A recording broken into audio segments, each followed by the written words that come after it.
Today we will be looking at the derivative of a polynomial. To make our lives easier, we're going to first look at some derivative tricks. So in Unit 1 we discussed limits. Now we'll be looking at derivatives where we will be able to find our slope using our derivative instead. So we'll be looking at our f prime of x, also known as our Lagrange notation. And we'll also be looking at our d over our d of x, which is our Leibniz notation here. So what we're going to do is we're going to look at one rule, one at a time, and then we will look at a couple of examples. And then I'll come back to the chart, fill out the next rule, and so on and so forth. So for our first rule, what we're looking at is our constant function rule. So if we have our function just equal to k, our f prime of x is actually just going to be equal to 0 when we take the derivative. And therefore, again, same form is just going to be equal to 0. So to apply our first rule, the constant function rule, we're going to look at a couple of examples in example 1. So you see that we have in example 1a, f of x is equal to 5. So our f prime of x is actually just equal to 0. Similarly, in b here we have y is equal to pi over 2. Remember, pi is just a number, so our y prime is equal to 0. And again in c, e is just a number as well, so our y prime is equal to 0. So we can go ahead and look at the proof of this constant function rule. If f of x is equal to k, then f prime of x is equal to 0. So the way we can look at that is if we were looking at our limit as our h approaches 0 of our f of x plus h minus f of x all over h, what we're really looking at is just the limit as h approaches 0 of k minus k all over h.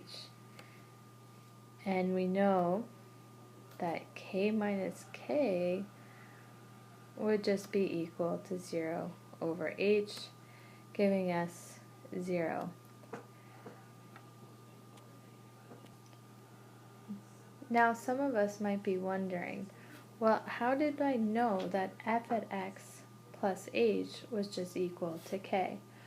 Well, no matter the point, anytime you add h to it, it's always just going to equal that point because it is a constant. So if my k value were to be 2, if I added an h value to that, since it is a constant, it's just going to be 2. So now let's look at our power rule. So if our f at x is equal to x to the power of n, hence n being our power, what we're going to do when we take the derivative of this, f prime of x, we're going to bring that n value in front of our x, so our number, so we bring down the power, and we multiply it by our whole term, and n minus 1. Similarly, the forms are exactly the same at this stage, so n minus 1 in our exponent position. So now let's look at example 2 to enforce that second rule there. So example 2, find the derivative of each. So we have our first one, f at x is equal to x to the power of 7. So our f prime of x is equal to, we're going to bring that 7 down in front, and then x, and 7 minus 1, therefore 7x to the power of 6. Similarly with b, however in b, let's change this to x to the power of negative 3. I know we always say change it from our negative exponents. However, in this case, it's easier to derive and then switch it back. But you could derive it without doing that as well. So our g prime of x, we're going to bring that exponent in front, so negative 3, x to the power of negative 3 minus 4, so we get negative 3 times x to the power of, oh sorry, that should have been right here, should have been minus 1. I was looking, or thinking ahead of the game, so x to the power of negative 3. And now write that in a positive exponent, so we have negative 3 all over x to the power of 4. Our next function here, s is equal to t to the power of 3 halves. So s prime is just equal to, bring our exponent down, so 3 halves times t to the power of a half, because we minus 1 from 3 halves. And similarly here, this is actually just equal to 1 to the power of x to the power of 0. Since it's already 1, 1 minus 1 is 0. And we know anything to the power of 0 is just 1, so we get 1. So now let's look at our third rule. We will now look at our third rule, the constant multiplier rule. So we have where we have a constant times our function. So k times g of x. So with the constant multiplier rule, what happens is our k just stays in front and we take the derivative of our function. So we have k times d of g of x all over d of x. Again, just different forms, different ways to write it. So now let's look at some examples. So in example 3, we want to differentiate each. So we have f of x is equal to 7x to the power of 3. So f prime of x is just going to be equal to 7 times, now we're going to take the derivative of our x cubed, so 3x squared. And then we can multiply our constants together to get 21x squared. In b, we have y equals 12x to the power of 4/3. So again, when we take our derivative, so our y prime is equal to, keep the constant, so the 12 in front, so 12 times 4/3 x to the power of a third. Remember, this is just from rule number 2, where we were taking our power, multiplying it, we bring it down, and then subtract 1 from our exponent. Again, we can multiply our 12 and our 4/3 together, because they are just constants, to get 16x to the power of a third. And again, in C, we have r is equal to pi r squared. So if we take our derivative, so our prime, pi is just a number, so we leave that there. And then we need to take the derivative of our r squared. So 2r, and then it's just 2 minus 1, so it's just 1. So we get 2 pi r. So now let's look at our proof of the constant multiplier rule. So if f of x is equal to kg of x, then f prime of x is just going to be equal to our kg prime of x. So now let's go ahead and prove that. To prove it, let's look at the limit. So we're going to take our limit as our h approaches 0 of our f at x plus h minus our f at x all over h. So our limit here is equal to our kg of x plus h minus our kg of x all over h. which is equal, we can now factor out that k value. So it's equal to the limit as h approaches 0 of k times our g of x plus h minus our g of x all over h. And just using our properties that we learned about limits, we know that we can separate this. So we have limit as h approaches 0 of our k times our limit as h approaches 0 of our g of x plus h minus our g of x all over h. And we know from yesterday's lesson that, that's just going to be equal to k. Sorry, that's just we know because of the constant, and that holds a property from Unit 1. But from yesterday's lesson, what I was saying was this one here. We know that taking the limit as h approaches 0 of g of x plus h minus g of x all over h is actually just taking the derivative. So that's k times g prime of x. So now we will look at rule number 4, the sum rule. So the sum rule is when we have our function f at x just equal to our g at x plus h at x. And with the sum rule, when we're taking the derivative, we're going to just take the derivative of each function. So we have g prime of x plus h prime of x. And similarly, this is g of x all over d of x plus taking the derivative of our h of x all over d of x. So now let's look at some examples of that. So example 4, derive.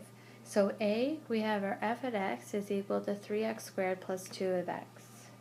So we can take f prime of x. So here we need to make sure that we're looking at all our rules.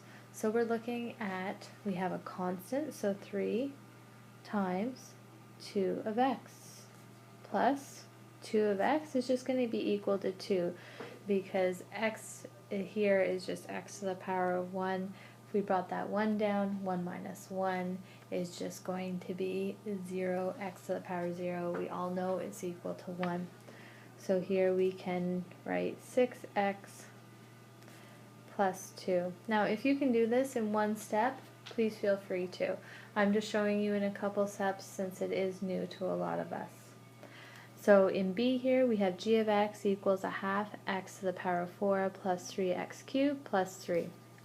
So we're going to take g prime of x is equal to, we have a half as our constant times 4x cubed plus 3 times 3x squared, and then plus 3 there. If we take the derivative of just a constant, it's just 0.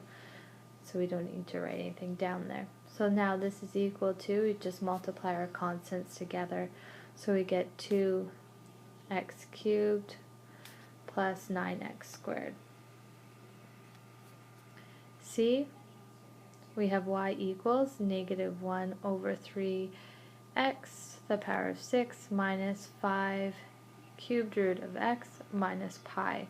So I'm going to rewrite this so that I have it as negative 1/3 x to the power of negative 6 minus 5 x to the power of 1/3 minus pi. Now I can go ahead and derive this. So y prime is just going to be equal to our negative 1/3 times negative 6 x to the power of negative 7 minus 5 times 1/3 x to the power of negative 2/3. And then minus pi, pi again is just a number. So we then get this to be equal to 2 x to the power of negative 7 minus 5/3 x to the power of negative 2/3. Now I can rewrite this so I have my exponents as positive. So 2 over x to the power of 7 minus 5 over 3 x to the power of 2/3. And our last example here, D, y equals 3x minus 2 all squared. There's two different ways that we can do this. So the first way I want to show you is if we expand this to be 9x squared minus 12x plus 4, I can then go ahead and actually just derive it. So this would be 9 times 2x minus 12, which would be equal to 18x minus 12. Now one other way that I can show you is, since this is a power, what I'm going to do is I'm just going to go ahead and start with my y prime. So I'm going to start deriving it. I'm going to bring that 2 in front since it's an exponent, and then I'm going to multiply it by everything I have here. So 3x minus 2, and 2 minus 1 is just 1. And then what you need to do is you need to take the derivative of what's inside. So times 3. So this then would be equal to our 6 times 3x minus 2. And then if I expand this, it would be equal to 18x minus 12, giving us the exact same thing in each case.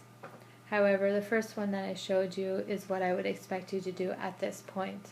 The second one is a little bit more complicated, but you will definitely need to know it.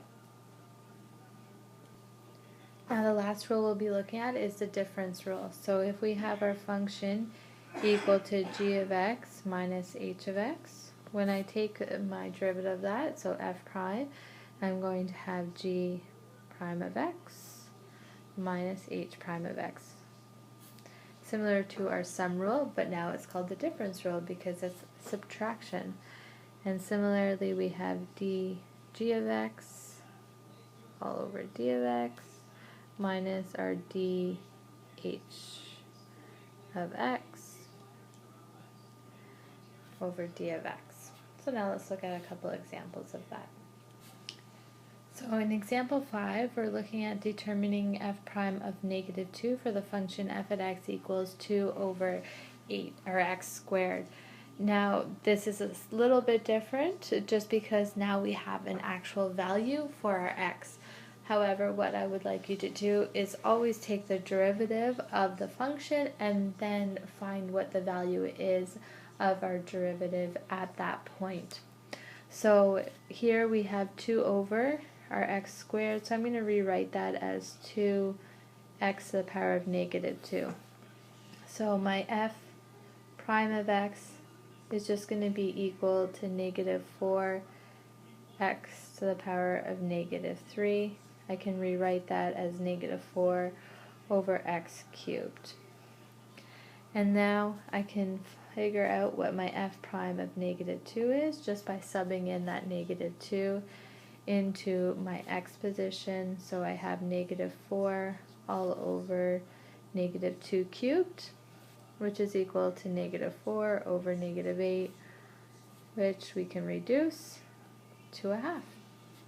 So my f prime of negative 2 is equal to a half. So what that's actually stating is that my slope at negative 2 is a half. Now the next example I want to look at is determine the point or points on the graph of f at x equals negative x cubed plus 3x squared minus 2 such that the tangent is horizontal. So horizontal tangents, we know their slope is 0. Okay, so anytime we have a horizontal, we can always remember that the slope is actually equal to 0. So therefore, our f prime of x is equal to 0, because when we're taking the derivative, what we're actually doing is finding what the slope is. So our first step here is that we're going to actually solve for our derivative. So we need to find what is f prime of x equal to. So we have negative 3x squared plus 6x, and then with the negative 2 it would just be 0. So here I haven't shown every single step. I'm hoping that we're getting the hang of it by now. So now, since I know that my f prime of x is equal to 0, I can sub in 0 there, is equal to negative 3x squared plus 6x. So this should be very familiar. If we're trying to solve for a number, what we're going to do is we're going to factor. So I can common factor out a negative 3x. So negative 3x, and we're left with x minus 2. So determine the points on the graph. So therefore, our x's are equal to 0, or x is equal to 2. Now, how would I find the actual point? Alright, we would take those values, 0 and 2, and sub it into our original. So f at 0 is just going to be equal to negative 2, and f at 2 is going to be equal to, we can sub in the points, so negative and then 2 cubed plus 3 times 2 squared minus 2. So this would be negative 8. 2 squared is 4. 4 times 3 is 12 minus 2. So then we get 2. So our point there is going to be 2, 2. So therefore, at 0, negative 2, and 2, 2, the tangent is horizontal.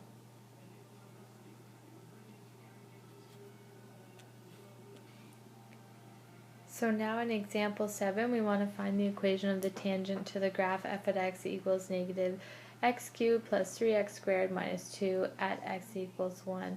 So in example 6, we already solved for our derivative. So again, we need to find our derivative because the derivative will tell us our slope. So what we can do here, we're going to just write down that we already know that our f prime of x is equal to negative 3x squared plus 6x. But if we didn't know that, we could easily solve for what the derivative is. So now, since we are looking at it at x equals 1, we're just going to sub in 1 there for our x value. So f prime of 1 is equal to negative 3 times 1 squared plus 6 times 1. So we're going to get that is equal to 3. So 3, remember, is actually our slope. Alright, so now we're going to use the fact that we know that our slope is 3. We know our form y equals mx plus b, so 3x plus b. And now, since we know our point right here of x equals 1, and at x equals 1, our f at 1, if we sub that in there, we were going to get that it's equal to 0. So our point is actually 1, 0 that we're going to sub in for our y equals 3x plus b. So we have 0 equals 3 times 1 plus b. So we get that b is equal to negative 3. So therefore, our equation of this tangent line is y equals 3x minus 3. Another continuation here. In example 8, we want to determine the point or points from example 7 when the tangent is perpendicular to x minus 9y minus 18 equals 0. So if we're talking about perpendicular, we know that we're always going to look for the negative reciprocal. So I can rewrite this y minus 9y minus 18 equals 0 in our y equals mx plus b form. So that would actually be y equals 1/9 x minus 2. So therefore our slope here is a 1/9, but our perpendicular slope is equal to -9 because it's the negative reciprocal. So since we know from our previous example that our f prime is equal to -3x squared plus 6x, which is our slope, we can say that since we know we want to determine the points when the tangent's perpendicular to this other line, and so therefore we know that the slope needs to be -9. So therefore we know that our f prime of x, since our f prime of x is just our slope, should be equal to -9. So we're going to take our -3x squared plus 6x and make it equal to -9. So -3x squared plus 6x is equal to -9. Now we need to solve for this. So we're going to bring that -9 here over to our left side. So when we do that, we're going to have -3x squared plus 6x plus 9 is equal to 0. I can factor out a -3 here. So always look for a common factor, and I'm left with x squared minus 2x minus 3 is equal to 0. So -3 is equal, or sorry, -3 times x minus 3 times x plus 1 equals 0. So therefore we know that our x values are 3 or x is equal to -1. Again, recall that's just because from our factored form, when it's equal to 0, we know we can just set it equal to the opposite of what's inside the brackets. So therefore, we then take those points and sub it into our original. So we have f at 3 is equal to -2. And when I mean original, I'm meaning from our example 7. So that f at x is equal to -x cubed plus 3x squared minus 2. And our f at -1 is equal to 2. So therefore, the points are 3, -2, and -1, 2.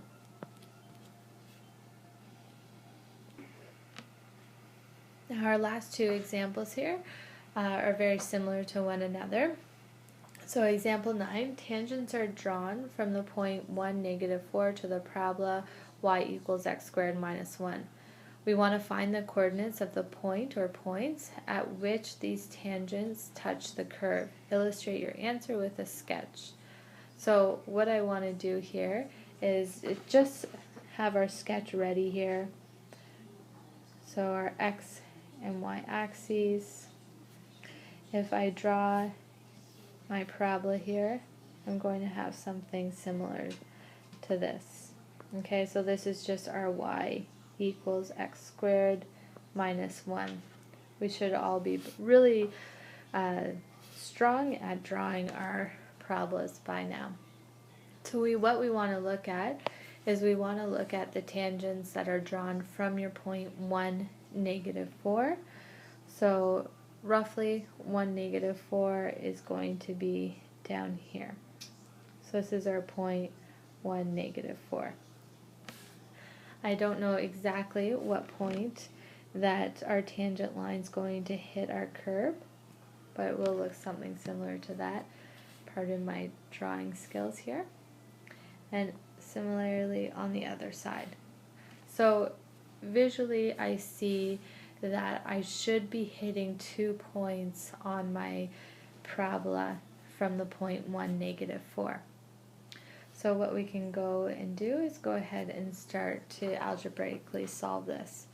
So since we want to look at our parabola and we want to look at our tangents from the point 1, -4, what we want to do is we want to first, using our y equals x squared minus 1, is we want to take the derivative of this. So remember, derivative is actually just our slope. So our y prime here is equal to 2x. So if we're talking about our tangents, so from our tangents, and we know our tangents are just straight lines, so therefore our m, we can easily just take 2 points and solve for our slope. So our m is equal to y2 minus y1 all over x2 minus x1. And recall here, just from our question, that y is equal to x squared minus 1. This will be helpful because then we can have it in terms of one variable instead of two variables as we have it right now. So this will actually just be equal to y minus -4, because -4 is our y value of our point, all over x minus 1. The reason that we leave it as x and y here is because we don't know the points on our actual parabola, so we just say they're x and y. So since we know that our slope of our parabola is going to be equal to 2x, I can then set that 2x, since that is our slope, equal to our y minus -4, which we would turn to +4, all over our x minus 1. So I can do that. So 2x is equal to y plus 4 all over x minus 1. And now, since we know that our y is equal to our x squared minus 1, we can sub that in for our y value. So we're actually going to have 2x is equal to x squared minus 1 plus 4. All over x minus 1. So what we need to do is we need to solve this. So our first step here is we're going to cross multiply. So let's bring that x minus 1 all over to our left side here. So we have 2x times x minus 1. Collect our like terms on our right side, so we have x squared plus 3. We're going to expand, and at the same time we'll bring over our x squared plus 3 to our left side, so that's set equal to 0. So we have 2x squared minus 2x minus x squared minus 3 is equal to 0. Again, collect your like terms, so we're left with x squared minus 2x minus 3 is equal to 0. Factor x minus 3 times x plus 1 equals 0, so therefore we have x equals 3, or x is equal to -1. Now when we sub this into our original equation, so our y equals x squared minus 1, we have that f at 3 is equal to 8, and f at -1, sorry, this should have been -1, I forgot that there, is equal to 0. So if we want, we can go ahead and label those points on our graph. So we have 3, 8, and -1, 0. And now for our last example, it's very similar to example 9. So tangents are drawn from the point 4, 12 to the parabola y equals 10x minus x squared minus 16. We want to find the coordinates of the point or points at which these tangents touch the curve, and illustrate your answer with a sketch. So I'm going to let you do the illustrating on your own, so please do have that illustrate it for us. However, I'm going to help you with the algebra here. So what we have is that we have our function y equals 10x minus x squared minus 16. First step is, number 1, we first want to find our derivative. So our y prime is just going to be equal to 10 minus 2x. Again, recall here that that is just our m, which is our slope, right? So after that, our second step is that we want to find the tangents, the slopes of the tangents. Okay, so finding our slope there. So our m is equal to our y2 minus y1 all over x2 minus x1. Sub in here, x and y are just going to be points on your parabola, so just your x2 and your y2, so just leave them as x and y. And we're going to sub in from using our point here of 4, 12. So we have this equal to y minus 12 all over x minus 4. Remember from above that our y is equal to 10x minus x squared minus 16, because that's going to be helpful, because what we're going to do is replace our y with that. So what we have is we're going to now put in our slope that we solved here. So our third step here is to sub in known values. So we know our m, which is 10 minus 2x, that just comes from taking the derivative, is equal to, we know our y value, so 10x minus x squared minus 16 all over x minus 4. And then our fourth step is just to solve. So our first step here is going to be cross multiplication. So we have 10 minus 2x times x minus 4 is equal, oh sorry, I forgot the minus 12 on the end here. So is equal to our 10x minus x squared minus 28. Now expand, so we get here 10x minus 40 minus 2x squared plus 8x. I'm again just going to bring everything over to my left side, so minus 10x plus x squared plus 28 is all equal to 0. Now when I go ahead and collect all of my like terms, I'm left with negative x squared plus 8x minus 12 is equal to 0. Now to get rid of that negative, I can either flip this, or so that I bring the 0 over to my left side and my whole function over to my right side, so all the values will change, or I could factor out a negative and then divide each side by -1. But no matter what, all that's happening here is that every value is changing. So we have x squared minus 8x plus 12 is equal to 0.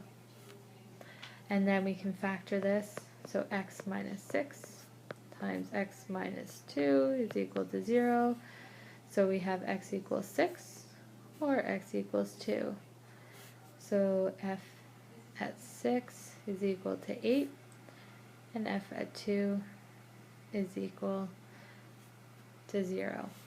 So our points there are 6, 8, and 2, 0 that are on our actual parabola. And again, remember to find our values at 6 and 2, we just sub into our original parabola formula.